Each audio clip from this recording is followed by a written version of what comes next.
ಮೆಕ್ಕೆಜೋಳ ಖರೀದಿ ಕೇಂದ್ರ ಆರಂಭ ಆಗಬೇಕಂತೇಳಿ ಗದಗ ಜಿಲ್ಲೆಯ ಲಕ್ಷ್ಮೇಶ್ವರ ಪಟ್ಟಣದಲ್ಲಿ ಕೂಡ 18 ದಿನಗಳಿಂದ ನಿರಂತರವಾಗಿ ಹೋರಾಟ ಕೂಡ ನಡೀತಾ ಇದೆ. ಹೀಗಾಗಿ ರೈತರು ಸಹ ಇವತ್ತು ಖರೀದಿ ಕೇಂದ್ರವನ್ನು ಆರಂಭ ಮಾಡ್ತೇವೆ ಅಂತೇಳಿ ಜಿಲ್ಲಾಡಳಿತ ಕೂಡ ಆದೇಶವನ್ನ ಮಾಡಿತ್ತು. ಆದರೆ ಇವತ್ತು ದಿಢೀರ್ನೆ ರೈತರು ಕೂಡ ಆದೇಶವನ್ನ ಏನು ಮಾಡಲಿಲ್ಲ. ಹೀಗಾಗಿ ಜಿಲ್ಲಾಡಳಿತದ ವಿರುದ್ಧ ಈಗ ರೈತರು ಕೂಡ ಆಕ್ರೋಶವನ್ನ ವ್ಯಕ್ತಪಡಿಸಿದ್ದಾರೆ. ನಾವು ದೃಶ್ಯದಲ್ಲಿ ಸಹ ತೋರಿಸ್ತಾ ಹೋಗ್ತೇನೆ, ನೋಡ್ತಾ ಇರಬಹುದು. ಈಗಾಗಲೇ ಏನು ಬಾಲಾಬದಾಮಿ ರಸ್ತೆಯನ್ನ ಈಗಾಗಲೇ ಸಂಪೂರ್ಣವಾಗಿ ಬಂದ್ ಮಾಡಿರುವಂತದ್ದು. ಯಾಕಂದ್ರೆ ಈಗಾಗಲೇ ಎತ್ತು ಚಕ್ಕಡಿಯನ್ನ ಇಲ್ಲಿ ಕಟ್ಟಿ ಬಂಧನ ಮಾಡಿ ಈಗ ಆ ಒಂದು ರೈತರು ಸಹ ಆಕ್ರೋಶವನ್ನ ವ್ಯಕ್ತಪಡಿಸಿದ್ದಾರೆ. ಇಲ್ಲಿ ಒಂದು ಏನು ಸಿಗ್ಲಿ ನಾಕ ಏನಿದೆ, ಈ ಸಿಗ್ಲಿ ನಾಕದಲ್ಲಿ ಟೈರ್ಗೆ ಬೆಂಕಿ ಹಚ್ಚಿ ಆಕ್ರೋಶವನ್ನ ಸಹ ವ್ಯಕ್ತಪಡಿಸಿರುವಂತದ್ದು. ಯಾಕಂದ್ರೆ ಇಲ್ಲಿ ಒಂದು ಭಾಗದಲ್ಲಿ ಕೂಡ ಏನು ಉತ್ತರ ಕರ್ನಾಟಕ ಭಾಗದಲ್ಲಿ ಬಹುತೇಕ ಜಿಲ್ಲೆಗಳಲ್ಲೂ ಸಹ ಮೆಕ್ಕೆಜೋಳವನ್ನ ರೈತರು ಬಹಳಷ್ಟು ಪ್ರಮಾಣದಲ್ಲಿ ಬೆಳೆದಿದ್ದಾರೆ. ಹೀಗಾಗಿ ರೈತರಿಗೆ ಒಂದು ಸರ್ಕಾರ ಏನು ಬೆಂಬಲ ಬೆಲೆಯನ್ನು ಘೋಷಣೆ ಮಾಡಬೇಕಿತ್ತು, ಆದ್ರೆ ಯಾವುದೇ ರೀತಿ ಅದು ಘೋಷಣೆ ಆಗ್ತಾ ಇಲ್ಲ, ಅದು ಇಂಪ್ಲಿಮೆಂಟ್ಗೆ ಕೂಡ ಬರ್ತಾ ಇಲ್ಲ. ಕೇಂದ್ರ ಸರ್ಕಾರ ಏನು 2400 ರೂಪಾಯಿಯನ್ನು ರೈತರಿಗೆ ಒಂದು ಪ್ರತಿ ಕ್ವಿಂಟಲ್ಗೆ ಕೊಡಬೇಕಂತೇಳಿ ಆದೇಶವನ್ನ ಮಾಡಿತ್ತು, ಆದ್ರೆ ಅದು ಯಾವುದೂ ರೀತಿ ಬರಲಿಲ್ಲ. ಹೀಗಾಗಿ ರೈತರು ಕೂಡ ರೊಚ್ಚಿಗೆದ್ದು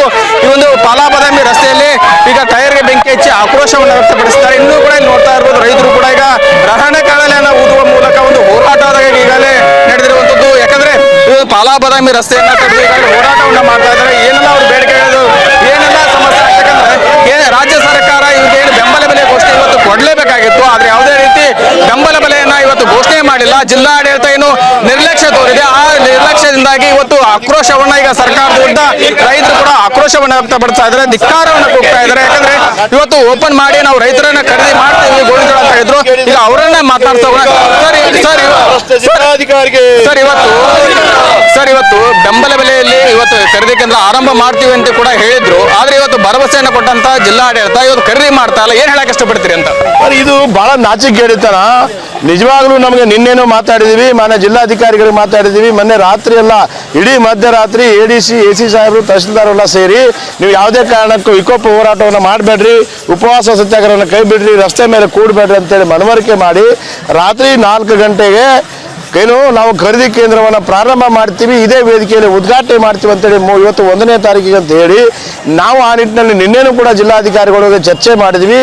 ಈ ಲಕ್ಷ್ಮೇಶ್ವರ ತಾಲೂಕು ಮ್ಯಾಪಿಂಗ್ ಆಗಿಲ್ಲ, ಬೆಳಿಗ್ಗೆ 12 ಗಂಟೆ ಒಳಗೆ ನಾವು ಸಾಫ್ಟ್ವೇರ್ನಲ್ಲಿ ಅಪ್ಡೇಟ್ ಮಾಡ್ತೀವಿ, 1 ಗಂಟೆ 2 ಗಂಟೆ ಹೆಚ್ಚು ಕಡಿಮೆ ಆಗುವುದು, ಆದರೆ ನಾವು ಖರೀದಿ ಕೇಂದ್ರ ಉದ್ಘಾಟನೆ ಮಾಡ್ತೀವಿ ಅಂತಕ್ಕಂಥ ಭರವಸೆಯನ್ನು ನಿನ್ನೆ ಕೊಟ್ಟಿರೋದ್ರಿಂದ ನಾವೆಲ್ಲ ಇವತ್ತು ನಿನ್ನೆ ರೈತರು ಎಲ್ಲ ಸಂಘಟನೆಯ ಮುಖ್ಯಸ್ಥರೆಲ್ಲ ಸೇರಿಕೊಂಡು ಒಂದು ಚರ್ಚೆಯನ್ನು ಮಾಡಿ ಒಂದು ಖರೀದಿ ಕೇಂದ್ರವನ್ನು ಪ್ರಾರಂಭ ಮಾಡುವಂಥ ನಿಟ್ಟಿನಲ್ಲಿ ಏನೇನು ಬೇಕು ಅಭಿನಂದನೆ ಮತ್ತು ವಿಜಯೋತ್ಸವ ಕಾರ್ಯಕ್ರಮ ಹಮ್ಮಿಕೊಳ್ಳೋಣ. ಯಾಕಂದರೆ ಭಾಳಷ್ಟು ಜನ ಈ ಕಾರ್ಯಕ್ರಮಕ್ಕೆ ಬೆಂಬಲವನ್ನು ಕೊಟ್ಟಿರೋದ್ರಿಂದ ಈ ಕಾರ್ಯಕ್ರಮವನ್ನು ಮಾಡಿದ್ವಿ. ಜೊತೆಗೆ ನಾವು ಈಗಾಗಲೇ ದೀಢ ನಮಸ್ಕಾರ ಹಾಕುವುದರ ಮೂಲಕ ಎಲ್ಲ ದೇವಸ್ಥಾನಗಳಿಗೆ ಹರಿಕೆಯನ್ನು ಹೊತ್ತಿದ್ವಿ, ಏನು ಹಣ್ಣು ಕಾಯಿಯನ್ನು ನಾವು ಸಮರ್ಪಣೆ ಮಾಡ್ತೀವಿ ಅಂತೇಳಿ ಆ ನಿಟ್ಟಿನಲ್ಲಿ ಇವತ್ತು ಪೂಜೆಲ್ಲ ಸೇರಿ ನಾವು ಹಣ್ಣು ಕಾಯಿಯನ್ನು ಸಮರ್ಪಣೆ ಮಾಡಿ ಬಂದ್ವಿ. ಆದರೆ 4 ಗಂಟೆವರೆಗೂ ಕೂಡ ನಮ್ಮ ಕೆರೆ ಹಿಡಿದ ಜಿಲ್ಲಾ ಕಚೇರಿ ಆಡಳಿತ ಇರ್ಬೋದು, ತಾಲೂಕು ಆಡಳಿತ ಇರ್ಬೋದು, ಇದುವರೆಗೂ ಸಮಯವನ್ನು ಕೊಡದೇ ಇರೋದ್ರಿಂದ ನಮ್ಮ ಈ ರೈತರೆಲ್ಲ ಕೆರಳಿದ್ದೀವಿ. ಈಗಾಗಲೇ ನಮ್ಗೆ ಹೇಳ್ತಾ ಇದ್ರೆ 7 ಗಂಟೆಗೆ ನಾವು ಪ್ರಾರಂಭ ಮಾಡ್ತೀವಿ, 7 ಗಂಟೆಗೆ ಪ್ರಾರಂಭ ಮಾಡ್ತೀವಿ ಅಂತಕ್ಕಂಥ ಸಂದೇಶವನ್ನು ಹೊತ್ಕೊಂಡು ನಮ್ಮ ಈಗ ಏನು ತಹಶೀಲ್ದಾರ್ ಅವರು ಬಂದಿರಲಿಲ್ಲ, PSI ಮೂಲಕ ಹೇಳಿದ್ದಾರೆ. ಇದೀಗ ನಮ್ಮ ಪೊಲೀಸ್ ವರಿಷ್ಠಾಧಿಕಾರಿಗಳು ಕೂಡ ಬಂದಿದ್ದಾರೆ. ಹಾಗಾಗಿ ನಮ್ದು ಇಷ್ಟೇ ವಿನಂತಿ, ಇದಕ್ಕೆ ಯಾರು ನಿಲ್ಲಿಸುವಂಥ ಪ್ರಯತ್ನ ಮಾಡ್ತಾ ಇದ್ದಾರೆ ನೋಡಿ. ಎಂಥ ದುರಂತ ಅಂದರೆ ಮೊನ್ನೆ ಲಿಸ್ಟ್ನಲ್ಲಿ ಇಡೀ ನಮ್ಮ ಜಿಲ್ಲೆದ ಲಿಸ್ಟ್ ಇತ್ತು, ನಿನ್ನೆ ಬಂದಂಥ ಲಿಸ್ಟ್ನಲ್ಲಿ ಜಿಲ್ಲೆಯನ್ನು ತೆಗೆದುಹಾಕಿದ್ದಾರೆ. ರೈತರ ಪರವಾಗಿ ಇವ್ರನ್ನ ಇಂಥ ಒಳ್ಳೆ ಕಾರ್ಯಕ್ರಮ ಆಗುವಂಥದ್ದು, ಖರೀದಿ ಕೇಂದ್ರ ಆಗುವಂಥದ್ದು ಇಷ್ಟ ಇಲ್ಲ. ಇಲ್ಲಿಯ ನೇತಾರರು, ಇಲ್ಲಿಯ ಜನಪ್ರತಿನಿಧಿಗಳು ಅದನ್ನು ಹತ್ತಿಕ್ಕುವಂಥ ಪ್ರಯತ್ನ ಮಾಡ್ತಾ ಇದ್ದಾರೆ. ಈಗ ಒಂದು ತೀರ್ಮಾನ ಆಗಿದೆ, ಇದನ್ನು ಯಾರು ಹತ್ತಿಕ್ಕೋ ಪ್ರಯತ್ನ ಮಾಡುವಂಥ ನೇತಾರರ ಮನೆ ಮುಂದೆ ಈ ಹೋರಾಟ ಅತಿ ಶೀಘ್ರ ಹೋಗುತ್ತೆ ಅಂತಕ್ಕಂಥ ಮಾತನ್ನು ಇವತ್ತು ನಿಮಗೆ ಜಿಲ್ಲಾಡಳಿತ ಸ್ಪಂದನೆ ಸಿಗುತ್ತೆ ಅಂತ ಸಾಕಷ್ಟು ಭರವಸೆ ಕೂಡ ಇತ್ತು, ಆದ್ರೆ ಯಾವುದೇ ರೀತಿ ಭರವಸೆ ಸಿಗಲಿಲ್ಲ. ಏನು ಹೇಳಕ್ ಇಷ್ಟಪಡ್ತೀರಿ ಸರ್ ಸರ್ಕಾರಕ್ಕೆ?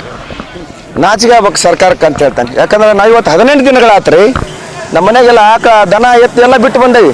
17-18 ದಿನಗಳಾತು ಅಂತ ಹೇಳ್ತೀನಿ. ಎಲ್ಲ ಈಗೆಲ್ಲ ನುಸಿ ಎತ್ತ ಕುಂತಾವು. ಏನೋ ಒಂದು ಈ ಹೋರಾಟ ಮುಖೇನ ಎಲ್ಲರಿಗೆ ಒಂದು ನ್ಯಾಯ ಸಿಕ್ಕಿತ್ತು ಅನ್ನೋ ಮಟ್ಟದಾಗ ಎಲ್ಲ ರೈತರು ಅನ್ಕೊಂಡ್ರೆ, ಮೊನ್ನೆ ತಾನೇ ನೋಡಿ ನಮ್ಮ ಜಿಲ್ಲಾದಾಗ ಲಕ್ಷ್ಮೇಶ್ವರ ಭಾಗಕ್ಕೆ ಈ ಹೋರಾಟಕ್ಕೆ ಮಾಡೋದು ಸರ್ಕಾರ ಆ ಖರೀದಿ ಕೇಂದ್ರ ಪ್ರಾರಂಭ ಮಾಡಂತೇಳಿ ಹೇಳಿದ್ರು. ರಾಜ್ಯಾಧ್ಯಕ್ಷರಾದ ವಿಜೇಂದ್ರ ಅವ್ರ ಅಣ್ಣನವರು ಹೇಳಿದರು, ನಮ್ಮ ಸಂಸದರು ಹೇಳಿದರು, HK ಪಾಟೀಲ್ ಹೇಳಿದರು, ಏನು ಲಕ್ಷ್ಮೇಶ್ವರ ಹೋರಾಟಕ್ಕೆ ಮಾಡೋದು ಆ ಸರ್ಕಾರನ ಖರೀದಿ ಕೇಂದ್ರ ಪ್ರಾರಂಭ ಆಗೋ ಮಟ್ಟದಾಗ ಆಗೈತಿ. ವಿಜಯ್ ಭವ ಅಂತೇಳಿ ಲಕ್ಷ್ಮೇಶ್ವರ ಕೇಳಿದ್ರೆ ನೋಡ್ರಿ, ಇವತ್ತು ಮ್ಯಾಪಿಂಗ್ನಾಗ ಲಕ್ಷ್ಮೇಶ್ವರ ಹೆಸರನ್ನ ಇಲ್ಲ ಅಂತಂದ್ರೆ ಎಂಥ ಮಟ್ಟದಾಗ ರಾಜಕಾರಣ ನಡೀತೈತಿ. ಏನು ಮಾಡಕೊಂತಾರೆ ಜನಪ್ರತಿನಿಧಿಗಳು, ಏನು ಮಾಡಕೊಂತಾರೆ ಜಿಲ್ಲಾಧಿಕಾರಿಗಳು, ಏನು ಮಾಡಕೊಂತಾರ ಗೊತ್ತಾಗ್ಲಿಲ್ಲ ಅವ್ರಿಗೆ. ಈ ಭಾಗದಾಗ ಹೋರಾಟಕ್ಕೆ ಮ್ಯಾಪಿಂಗ್ ಆಗ ಮುಂದೆ ಗೊತ್ತಾಗ್ಲಿಲ್ಲ ಅಂತೇಳಿ ಆಗಲಿಲ್ಲ ಅವ್ರಿಗೆ. ಇವತ್ತು ಅವ್ರು ಬಂದು ಮತ್ತು ಪೂಜ್ಯರು ಬಂದು ರೋಡಿಗೆ ಹೇಳಿದ್ರು. ಆವಾಗ ಅವ್ರು ಹೇಳಿದ್ರು, ಇಲ್ಲ ನಾವು ಬಂದು ಲಿಖಿತ ರೂಪದಾಗ ಕೊಡ್ರಿ ಅಂದಾಗ ಕೊಟ್ಟರು. ಇವತ್ತು 1 ಗಂಟೆಗೆ ಅಂತ ಹೇಳಿದ್ರು, ಈಗಾಗಲೇ 5 ಗಂಟೆ ಆಯ್ತು. ರೈತರ ಒಂದು ತಾಳ್ಮೆಗೆ ಒಂದು ಪರೀಕ್ಷೆ ನೀವು ಮಾಡಕ್ಕೆ ಹೋಗ್ಬೇಡ್ರಿ. ನಾವು ಬೇರೆ ಭಾಗದಾರಂಗ ಕಬ್ಬಿನ ಗಾಡಿಗೆ ಬೆಂಕಿ ಹಚ್ಚೋದಾಗಲಿ, ಸರ್ಕಾರ ಆಸ್ತಿ ಪಾಸ್ತಿ ಹಾನಿ ಮಾಡಿಲ್ಲ, ಒಂದು ಟೈರ್ ಹಚ್ಚಲ್ಲ. ಇವತ್ತ ರೋಷಗೊಂಡ್ರಿ ರೈತರ ಹಚ್ಚಾರ. ಇವತ್ತಿನ ಮಟ್ಟನೂ ಬೀದಿಗೆ ಹೋರಾಟ ನಡೆದಿಲ್ಲ. ರೈತರ ತಾಳ್ಮೆ ಪರೀಕ್ಷೆ ಮಾಡಿದ್ರೆ ಯಾವುದೇ ಸರ್ಕಾರ ಆಗಲಿ ದಿವಾಳಿ ಆಕತ್ತೆ ಅಂತ ಹೇಳಕ್ಕೆ ಇಚ್ಛೆ ಪಡ್ತೇನೆ. ಎಸ್, ಇದೆಲ್ಲವೂ ಕೂಡ ರೈತರ ಮಾತಾಗಿರುವಂತದ್ದು.